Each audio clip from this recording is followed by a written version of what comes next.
उसका जो न पहचाना है,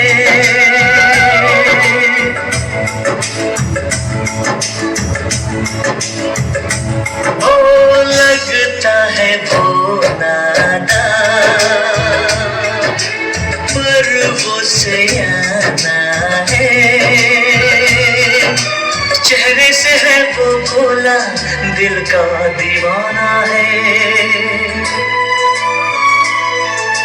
फूलों ने पूछा कलियों से, कलियों ने पूछा कलियों से, सबसे प्यारा कौन है?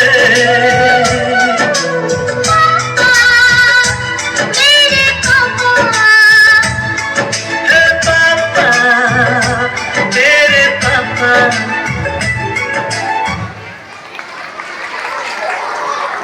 હાલો, જોરદાર બાળકોએ અહીંયા રજૂ કર્યું.